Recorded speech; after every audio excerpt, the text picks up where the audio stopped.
সম্মানিত দিনী ভাই ও বোনেরা, আজ আমরা শিখে নিব চক্ষু বন্ধ করে একবার সূরাতুল ফাতিহা পড়লে কি হয়, কখন এই আমলটা করবেন।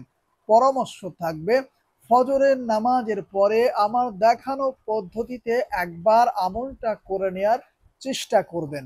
ধরে নিন আমি জায়নামাজের পাটিতে বসে আপনাদেরকে আমলটা করে দেখাচ্ছি। অজু অবস্থায় ৩ বার এই ছোট্ট ইস্তেগফারটি পাঠ করবেন, যেমন আস্তাগফিরুল্লাহ রাব্বি মিন কুল্লি যামবি ওয়া আতুবু ইলাইহি, আস্তাগফিরুল্লাহ রাব্বি মিন কুল্লি যামবি ওয়া আতুবু ইলাইহি। এরপরে ৩ বার নামাজের দুরূদ শরীফ পড়বেন, আল্লাহুম্মা সাল্লি আলা মুহাম্মাদিন ওয়া আলা আলি মুহাম্মাদ কামা সাল্লাইতা আলা ইব্রাহিম ওয়া আলা আলি ইব্রাহিম ইন্নাকা হামিদুম মাজিদ।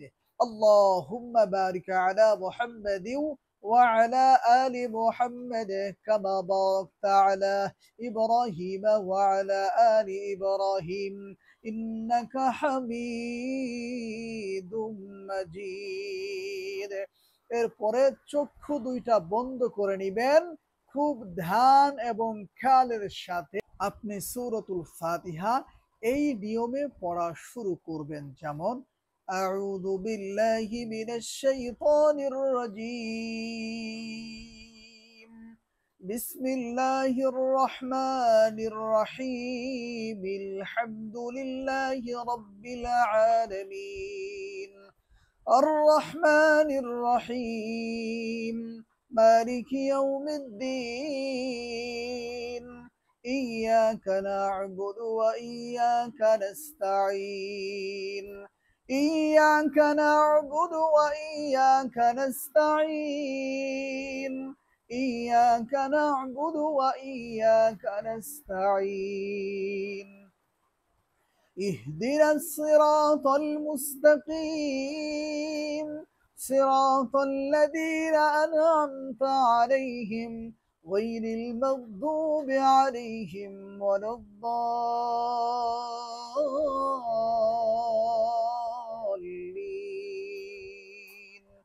এই নিয়মে একবার সূরাতুল ফাতিহা সম্পূর্ণ পড়বেন। পড়া শেষ হয়ে যাওয়ার সাথে সাথে আপনার শরীরে, আপনার দেহে একটি ফু অথবা দম করবেন, যেমন।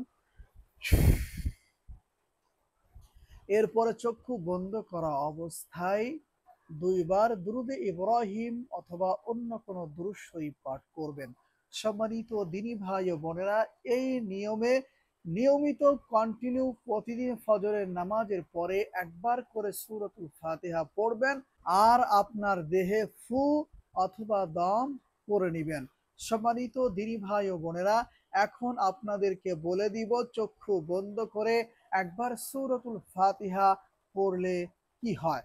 কোনো ব্যক্তি যদি কন্টিনিউ নিয়মিত ফজরের নামাজের পরে এই আমলটা করতে পারে, আল্লাহ সুবহানাহু ওয়া তাআলা সূরাতুল ফাতিহার বরকতে ওই ব্যক্তিকে কঠিন কঠিন রোগ থেকে মুক্তি দান করবেন ইনশাআল্লাহ, এবং অগণিত লক্ষ কোটি রোগ থেকে তাকে হেফাজত করবেন ইনশাআল্লাহ। এজন্য পরামর্শ থাকবে, যে সমস্ত সম্মানিত দিনী ভাই ও বোনেরা সদা সর্বদাই বেশি সময় অসুস্থ থাকেন, আপনারা কষ্ট করে ফজরের নামাজের পরে একবার হলেও সূরাতুল ফাতিহার এই আমলটা করার চেষ্টা করবেন ইনশাআল্লাহ। আসসালামু আলাইকুম ওয়া রাহমাতুল্লাহ।